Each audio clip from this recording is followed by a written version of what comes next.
Hello, my name is Teja Srinivas and I am here to explain you about graphical representation and measures of central tendency.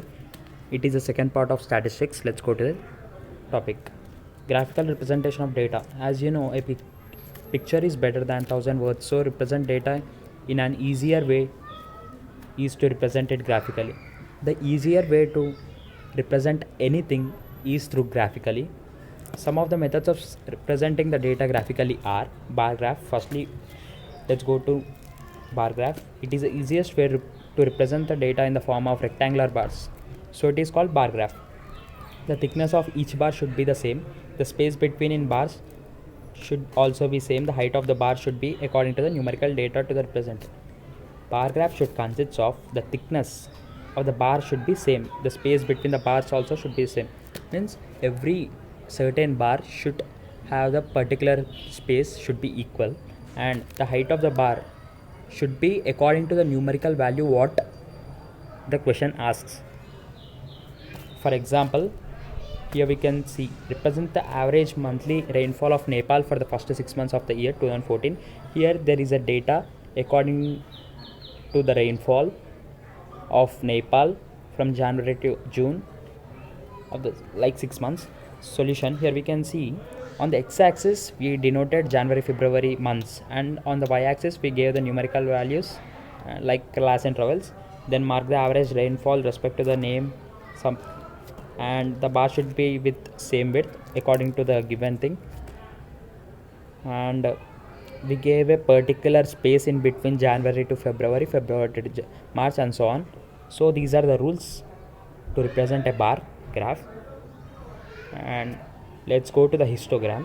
It is also like a bar graph only, but it is used in the case of continuous class intervals. The class intervals are to be taken on the x-axis and the heights represented should be on the y-axis, but the bar, the difference, the space between the bars should not, there should be no space in between them.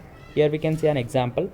Draw the histogram of the following frequency distribution 700 to 750 and so on, 950 to 1000. There are some of the stores like 692, 711, 5. So here we can see the solution. Mark the daily earnings on the x-axis, and the y-axis we can see some of the solutions. As the scale is starting from 700, here we can see 700, 750, 800, 850, 900 and 950, 1000. Mark the daily earnings through the vertical bars, but there is no particular difference in between them. Means every bar there is no space. There is no space between the bars.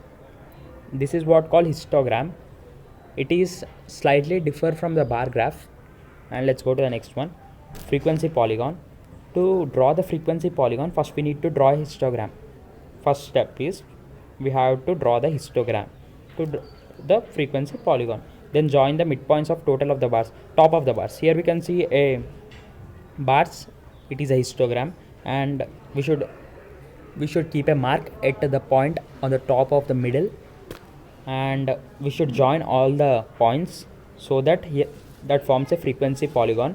The midpoint of the final bar, first bar, is to be joined with the midpoint of the imaginary interval of the x-axis.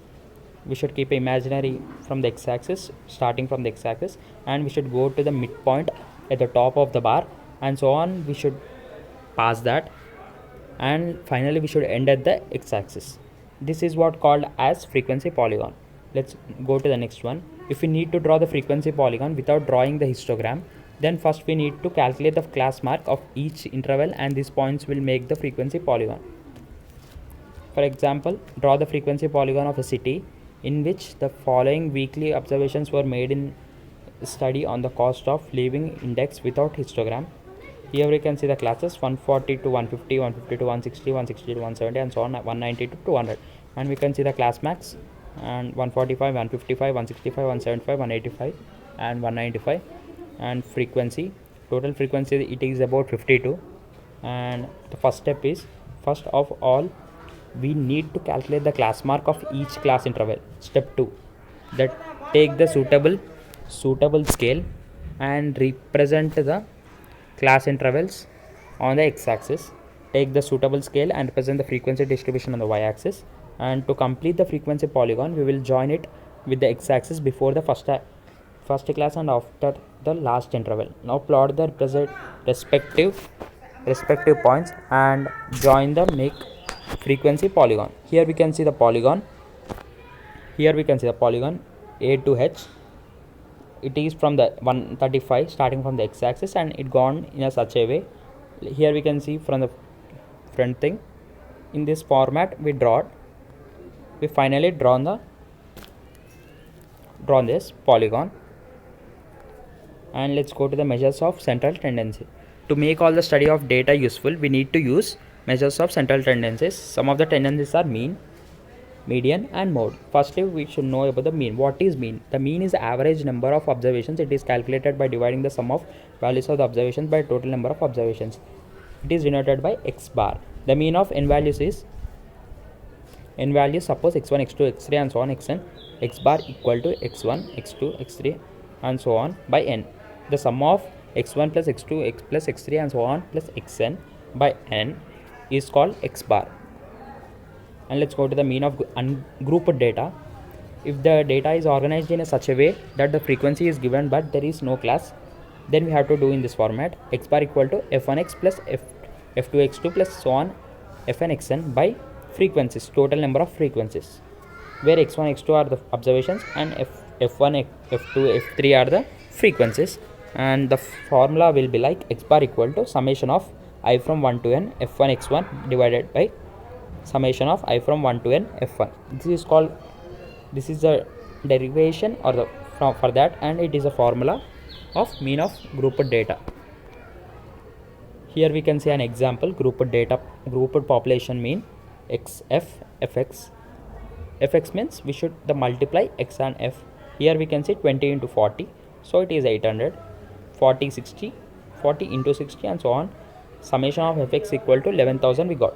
And here x1 x2 are 20 40 60 80 and so on. F1 are 40 60 30 and so on respectively. And x bar equal to f1 x1 plus f2 x2 plus and so on fn xn divided by f1 plus f2 plus and so on fn.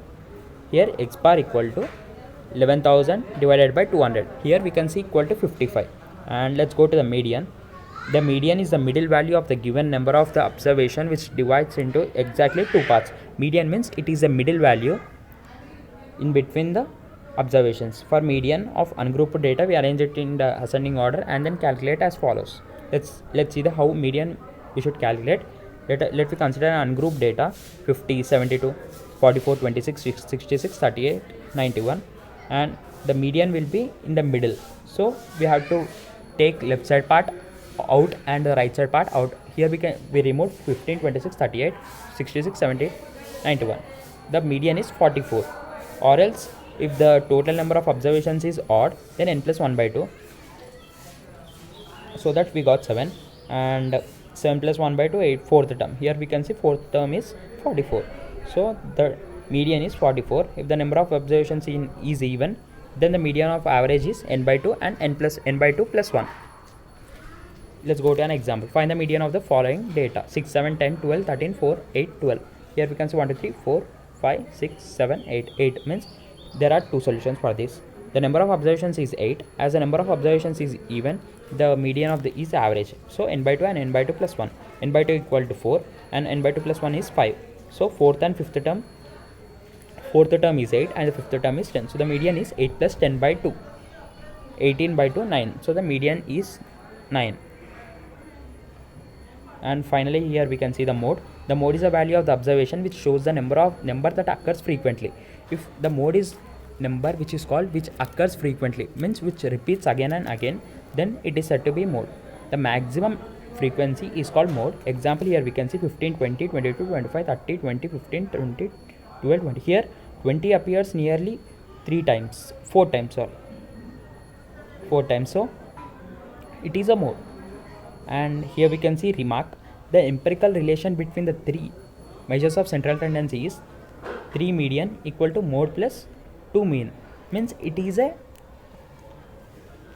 a such type of formula which can be used anywhere, like 3 median equal to mode plus 2 times of mean. If we got any two values, we can find another one. If we want to find median, if we know the values of mode and mean, then we can find median. In the same way, if we want to find any value, we should have two values definitely, then so that we can follow these steps, follow this formula, and we can find that answer. And thank you.